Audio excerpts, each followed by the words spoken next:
demain, le quart d'heure lyonnais, toute l'actualité chaque matin. Parce que Lyon demain se dessine aujourd'hui, voici l'essentiel de l'actualité. En ce mercredi, nous sommes le 1er décembre. Nous ferons un point sur l'épisode 5 de Covid-19 et la vaccination qui va passer à la vitesse supérieure, notamment dans l'optique de la 3e dose. En revanche, pas de nouvelles mesures au vu de l'actuelle situation. Le port du masque sera obligatoire pour la fête des Lumières. L'école Johannes Masset occupée depuis hier pour mettre à l'abri 2 familles d'élèves. L'artiste lyonnais Woodkid va poursuivre en justice Génération Z, l'équipe de soutien d'Éric Zemmour, qui a utilisé une musique de l'artiste sans aucune autorisation. La SNCF a annoncé une diminution de moitié du nombre de TER sur la ligne Lyon-Grenoble pour les 15 prochains jours, colère de la région. Une gare de covoiturage a été installée en lieu et place du parking Quai Gailleton, au niveau d'Ainay. La gare de covoiturage doit permettre de remplir davantage les véhicules. Nous verrons son fonctionnement dans cette édition. L'Association des Petits Frères des Pauvres de Lyon lance un appel à la solidarité pour que les seniors ne soient pas seuls et isolés les 24 et 25 décembre. Une cinquantaine de bénévoles sont notamment recherchés. Lyon demain, le quart d'heure lyonnais, toute l'actualité chaque matin. Gérald de Bouchon. Bonjour à tous, bienvenue dans ce quart d'heure lyonnais. Le taux d'incidence Covid continue de grimper dans le Rhône pour atteindre les 420 pour 100 000 habitants. La vaccination devrait passer à la vitesse supérieure avec plus de créneaux ouverts dans l'optique de la 3e dose. Nombre d'habitants de la région ont tenté d'obtenir parfois sans succès un rendez-vous pour cette fameuse 3e dose. Les centres de vaccination sont en train de monter en puissance. Des plages de vaccination vont être élargies dans les centres déjà existants. Il y en a 30 dans le Rhône et 115 en région. Des possibilités de vaccination sont aussi offertes dans les pharmacies ou les cabinets médicaux. Le milieu libéral pèse aujourd'hui pour 30% dans la vaccination globale. Pascal Mayos, le préfet de région, et Jean-Yves Graal, directeur général de l'Agence régionale de santé, se sont rendus hier dans une pharmacie de Villeurbanne.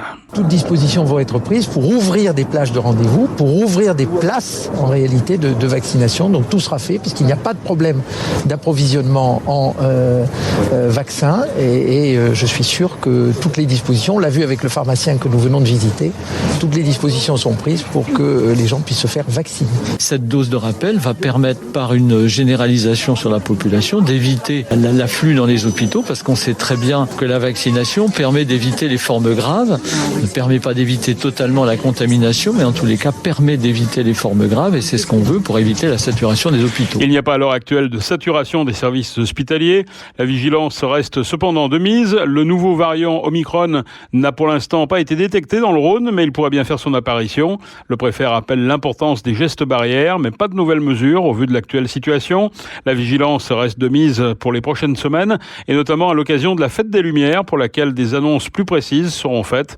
Le port du masque sera en tout cas obligatoire pour cette fête des Lumières, avec le pass sanitaire dans les lieux clos, les marchés de Noël de la métropole, et notamment celui de la place Carnot, ainsi que les marchés de Noël du Rhône sont concernés également par le port du masque et le pass sanitaire. L'école Johannes Masset à Vèze est occupée depuis hier pour mettre à l'abri 2 familles d'élèves. Cela concerne 6 enfants, dont un bébé d'1 an. Une autre famille sans toit devrait arriver dans les prochains jours. Le collectif Jamais sans toit Masset hébergera les familles de ces élèves sans toit jusqu'à ce qu'une solution de logement pérenne soit trouvée par les pouvoirs publics. L'objectif est d'alerter les pouvoirs publics et de les forcer à respecter la loi. Le collectif revendique l'application pleine et entière de la loi DALLO pour que les élèves de l'école puissent vivre et donc apprendre dans de bonnes conditions. Le collectif Jamais sans toit a recensé 54 familles, soit 123 enfants n'ayant quasiment aucune perspective de mise à l'abri cet hiver, un chiffre qui devrait encore grimper dans les prochains jours. L'artiste lyonnais Woodkid va poursuivre en justice Génération Z qui soutient la candidature désormais officielle d'Éric Zemmour.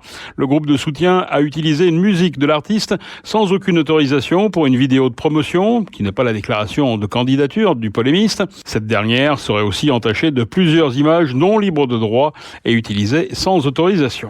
Lyon demain, un site internet, du son, de l'image, un média complet pour les Lyonnais qui font avancer la ville. La SNCF a annoncé une diminution de moitié du nombre de TER sur la ligne Lyon-Grenoble pour les 15 prochains jours. Une situation inadmissible pour la région, mais qui s'explique par des problèmes liés à la maintenance ou à la réparation de rames endommagées. Les lignes Chambéry-Grenoble, Grenoble-Saint-Marcelin ou encore Mâcon-Lyon seraient également concernées par cette réduction du trafic. Afin de minimiser l'impact de ces indisponibilités de matériel, la région a demandé à la SNCF la mise en place d'autocars sur l'ensemble des itinéraires concernés. Les travaux d'automatisation de la ligne B vont se poursuivre en ce mois de décembre avec des conséquences pour les usagers. Ainsi, le dimanche 26 décembre, prenez date, en raison de tests, cette ligne B ne circulera pas. Elle fermera également plus tôt, du lundi au jeudi en soirée, excepté la semaine de la Fête des Lumières, donc la semaine prochaine. Lyon demain, la radio lyonnaise à écouter partout dans le monde. Le stationnement a quasiment disparu sur le terre-plein central du quai Gaëton à hauteur d'Enès. 70 emplacements supprimés pour laisser la place à une gare de covoiturage. La métropole et la ville ont souhaité expérimenter cet équipement malgré le courroux des riverains. Marie, qui habite le quartier, ne décolère pas. On n'est pas d'accord avec cette gare de covoiturage parce qu'elle nous prend des places de parking qu'elle va servir à rien. Vous avez bien vu comment ça marche, on appuie sur un bouton et on attend quoi? On attend qu'une voiture passe, on va attendre 1 heure et ça marchera jamais cette histoire. C'est comme si on faisait du stop en fait. Donc les gens qui veulent s'organiser pour aller faire du covoiturage, il y a des sites comme Blablacar, voilà, ils s'organisent à l'avance. Ils vont pas attendre de passer sur le quai Gaëton pour attendre une voiture qui va les prendre. Cette gare de covoiturage du quai Gaëton est une expérimentation unique en France. Objectif, favoriser la pratique du covoiturage pour réduire le trafic et les nuisances induites. Bruno Bernard, le président de la métropole.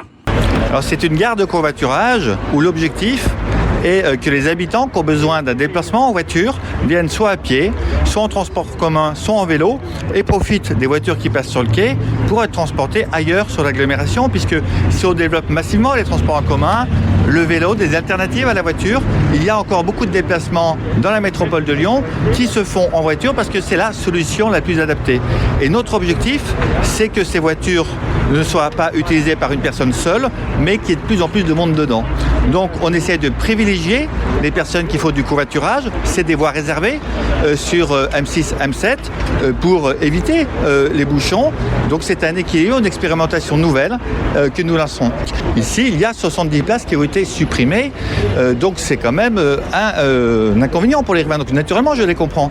Et ce que je dis, c'est qu'il faut qu'on travaille ensemble pour que dans les parkings existants, plus de 3000 en souterrain par exemple, de Lyon Parc Auto, on puisse avoir une priorité aux riverains et puis qu'on travaille aussi à l'autopartage parce que les riverains qui habitent ici utilisent peu leur voiture, mais ils en ont besoin naturellement de temps en temps et c'est là qu'il faut travailler sur l'autopartage. Parce qu'une voiture qui est utilisée une fois par semaine, il vaut mieux la partager à plusieurs et on règle aussi les problèmes de stationnement. Donc leurs revendications, je les comprends. On va en plus travailler sur la rive droite où on a des enjeux importants sur le stationnement parce qu'on va supprimer beaucoup plus de place sur toute la rive droite pour apaiser, donner de l'espace à la végétation, aux piétons, aux vélos et mieux partager l'espace. Donc il faut traiter naturellement cette question de stationnement résidentiel. Les axes M6 et M7, autrefois autoroute, ont vu leur voie de gauche réservée au covoiturage. En clair, ces voies sont réservées aux voitures avec passagers. Ainsi, la gare de covoiturage doit permettre de remplir davantage les véhicules qui peuvent ainsi emprunter ces voies rapides. Mais comment fonctionne cet équipement? Nous sommes allés poser la question à Valentin Lungenstrass, l'adjoint au maire de Lyon en charge des mobilités. Alors d'abord dire que cette gare de covoiturage est à 4 minutes du métro Ampère, 10 minutes à pied de la gare de Perrache, SNCF, plus tramway, plus pôle bus. Donc on vient ici effectivement ou en vélo ou à pied pour ceux qui sont le plus proches, sur cette gare de covoiturage avec effectivement des abribus. On a la possibilité d'appuyer sur un certain nombre de boutons pour des trajets et des destinations qui seraient très fréquentes. Et ensuite il y aura un affichage sur des panneaux dynamiques justement indiquant aux automobilistes passant à côté ou aux personnes qui ont stationné à côté qu'il y a une attente, mais avec le développement aussi des applications diverses numériques, tant en covoit.grandlyon.com mais aussi un certain nombre d'applications privées qui ont développé justement ce qu'on appelle le covoiturage dynamique. Et bon, on peut aussi indiquer quasi en temps réel, j'ai envie de dire, qu'on est en attente d'un trajet à destination de X et donc voilà, avoir une réponse aussi et attendre à ce niveau-là. Alors on n'est pas là pour stationner, on fait que passer, c'est ça? Il n'y a aucune place pour se garer, si ce n'est des attentes temporaires, c'est ça? C'est ça, il y a des points d'attente temporaires justement pour attendre comme un arrêt minute, j'ai envie de dire.